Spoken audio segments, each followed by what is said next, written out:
Morning student, welcome back to online class and today I am going to take class 6 SHT history.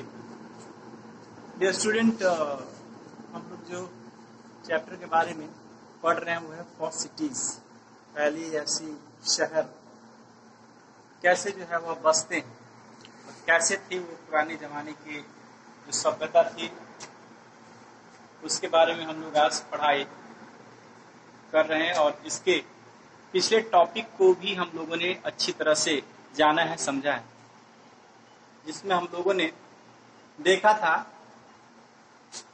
कि जितनी भी सारी जो सभ्यताएं थी, वो चाहे मेसोपोटामिया की सभ्यता हो तब, चाहे हड़प्पा की सभ्यता हो तब, चाहे मोहनजोदड़ो की सभ्यता हो तब, ये जितनी भी सभ्यताएं थी वो सभ्यताएं उनका नाम आज भी लिया जाता है ड्यू टू सिर्फ इसी वजह से कि उस समय उतनी टेक्नोलॉजी ना होने के वजह से भी बहुत सारे ऐसी जो चीजें थी एकदम प्रॉपर तरीके से वर्क कर रही थी, एक प्रॉपर फैसिलिटीज थी वहां पे, एक शहर जैसा पूरा वातावरण था कि जैसे हर शहर का हर डिपार्टमेंट अलग अलग होता है, वो चाहे पुलिस डिपार्टमेंट हो तब, चाहे हेल्थ डिपार्टमेंट हो तब, चाहे एजुकेशन डिपार्टमेंट हो तब, जुडिशियरी डिपार्टमेंट हो तब, ये सब चीजें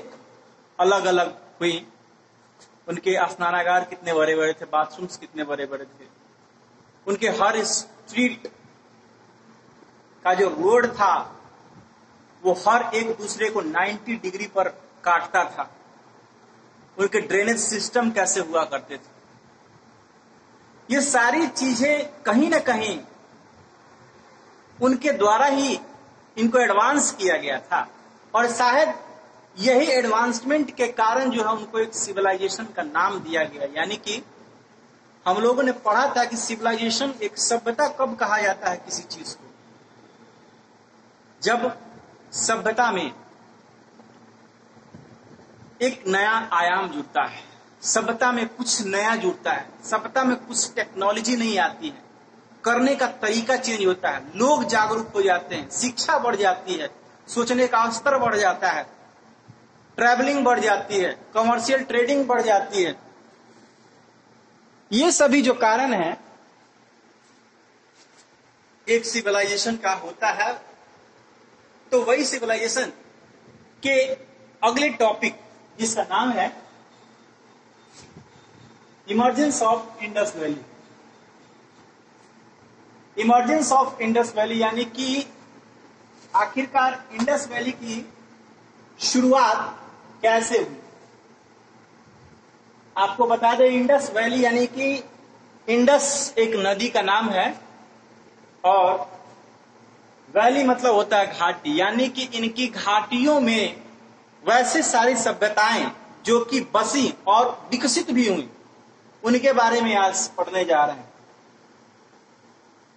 It was emerged after the end of Copper Age. Copper age के बाद ये एग्जिस्टेंस में आई, देखने में आई, लोगों ने इनको जाना, इनका प्रादुर्भाव हुआ, जन्म हुआ। The civilization developed at the time when people had no knowledge of iron. यह सिविलाइजेशन उस समय विकसित हुई, यह सभ्यता उस समय विकसित हुई जिस समय आयरन के बारे में लोग नहीं जानते थे, उसका उपयोग कहाँ है, आयरन होता क्या है। कॉपर के बारे में तो जानकारी थी, लेकिन आयरन के बाद कॉपर के बारे में इसलिए जानकारी थी कि copper was the first metal which was discovered by the ancient people. आदि मानव के द्वारा जो सबसे पहला एक मेटल धातु का खोज निकाला था, उन्होंने इन्वेंशन किया था, वो था हमारा कॉपर। क्योंकि स्टोन एज में उन लोगों ने जाना था कि स्टोन में कोई भी इलास्टिसिटी नहीं होती है और इलास्टिसिटी के कारण जो भी विपन्स वो लोग बनाते थे वो फटाक से टूट जाता था, ब्रेक कर जाता था, और जो शेप होता था वो शेप नहीं आ पाता था, और साथ ही उनको हंटिंग करने में भी दिक्कत होता था, एग्रीकल्चर की एक्टिविटीज करने में भी दिक्कत होती थी। कॉपर के आ जाने से थोड़ा सा उनका जीवन जो है वह सुलभ हो गया हुआ। देखे तो कहें कि सुलभ होने के कारण और भी सारी जो चीजें थी, इनकी जो चीजें आई वो खुल के क्या सामने आई कि instead the iron they used bronze. Iron की जगह वो लोग क्या इस्तेमाल करते थे? ब्रॉन्ज का इस्तेमाल करते थे। This civilization was born in valley of Indus Valley। ये सिविलाइजेशन इंडस वैली सिविलाइजेशन की घाटियों में हुआ। And in the year of 1857 by the contribution of British empire. अब देखिए क्या है,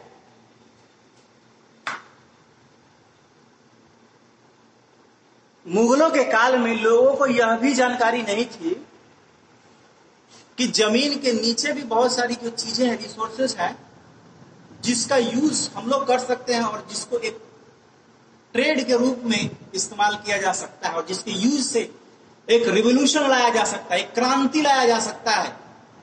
ट्रेडिंग में, कमर्शियल में, ट्रैवलिंग में, टूरिज्म में लाया जा सकता है।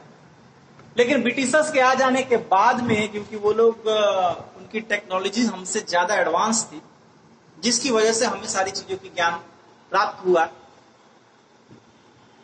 और सबसे पहले रेलवे में ट्रेन चलाया गया, जिस ट्रेन का नाम था ब्लैक ब्यूटी, और जो मुंबई से थाने के बीच चला था।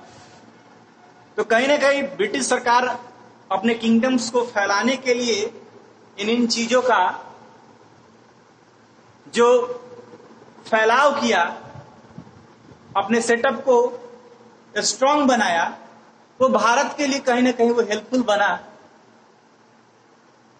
इंडियन पीपल के अंदर एक नेशनलिज्म की भावना को उभारने की। तो खैर चलिए उसकी बात नहीं करेंगे।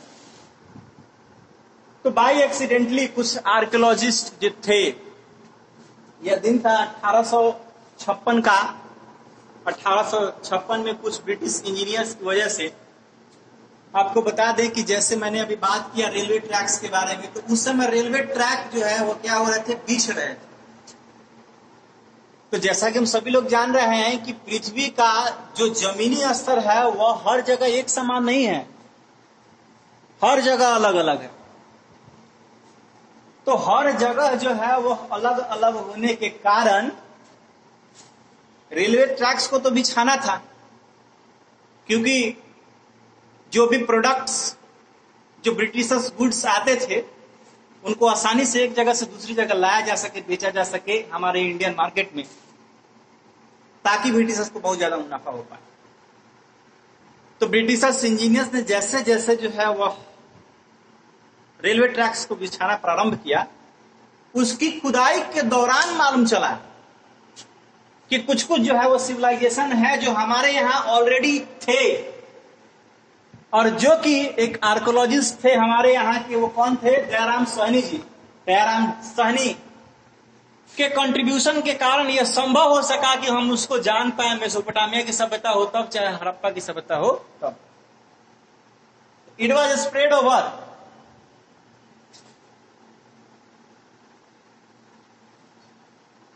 इतना square kilometre, which was more tweak are of the Mesopotamia. यानी कि हड़प्पा की जो सभ्यता थी, है ना, एक एंशिएंट सभ्यता, हड़प्पा की सभ्यता से इतना ज्यादा 650,000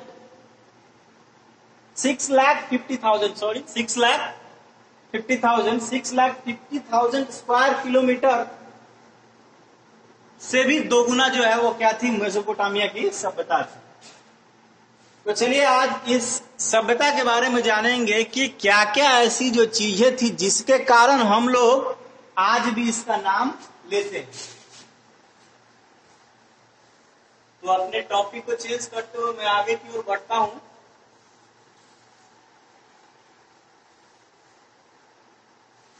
तो student, listen carefully and see here.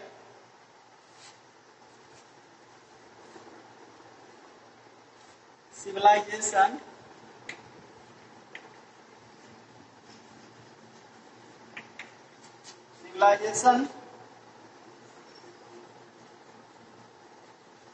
known to its feature, अपने गुणों के कारण ये लोग ज्यादा विकसित हुए और फेमस हुए, सुविख्यात भी हुए। क्या था?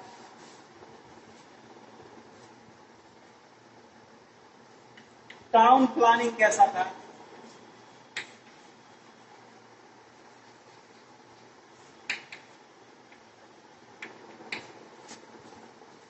टाउन प्लानिंग हम लोग देखेंगे।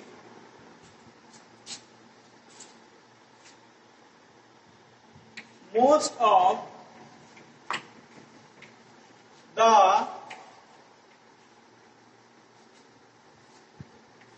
Indus towns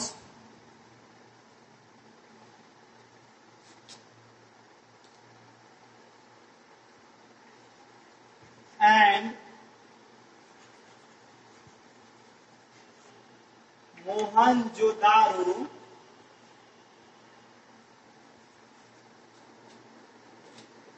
was grid plan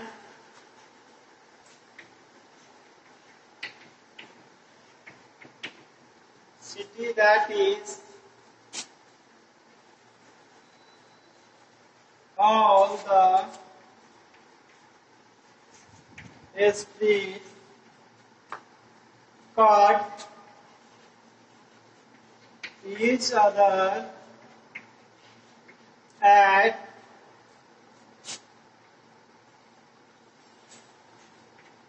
right angle.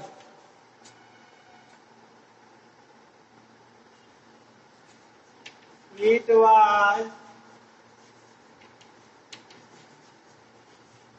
divided into two parts. One part was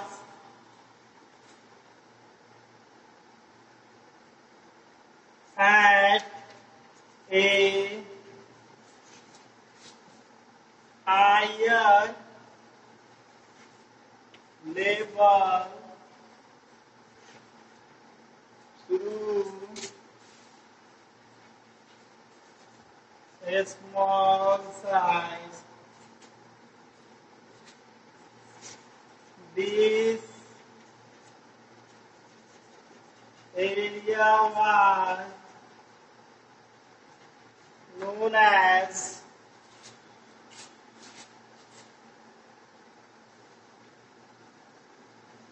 Cathedral or Acropolis। ठीक है,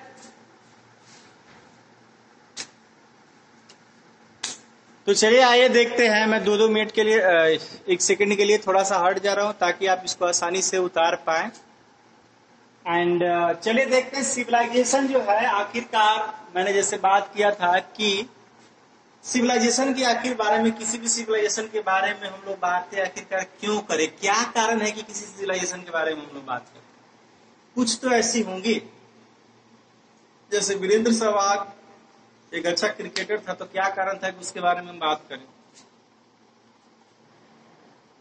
भारत के पहले प्रधानमंत्री पंडित जवाहरलाल नेहरू थे, तो क्या कारण है कि पंडित जवाहरलाल नेहरू के बारे में हम लोग बात करें। कुछ तो उनके फीचर्स होंगे, खासियत होंगी, इसीलिए तो आज भी उनको याद किया जाता है। क्या कारण है कि महात्मा गांधी जो है वह फोटो उनका आज भी आता है हमारे नोट पर। क्या कारण है? कुछ उनके फीचर होगा, गुण होगा, तभी तो आज दुनिया आज उनको याद करती है, और इसी गुणों के कारण आज हम भी लोग उनको याद कर रहे हैं, है ना।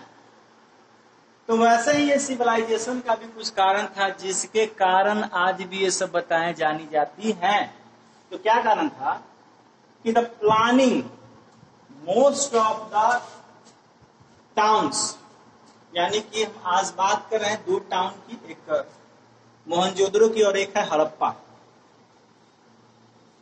तो मोहनजोदड़ो की सभ्यता और हड़प्पा की सभ्यता के बारे में जो कुछ फीचर्स थे उसके बारे में जानकारी हम लेंगे कि most of the Indus town and Mohenjodaro are grid plan किया गया था। ग्रिड मतलब समझते हैं, मैंने पढ़ाया होगा आपको, लैटिट्यूड और लैंगिट्यूड जब एक साथ मिलते हैं तो ग्रिड का निर्माण करते हैं, एक स्क्वायर का निर्माण करते हैं, और ये स्क्वायर जो है वो लंबा तादाद में बढ़ता जाता है, वही होता है हमारा ग्रिड होता है।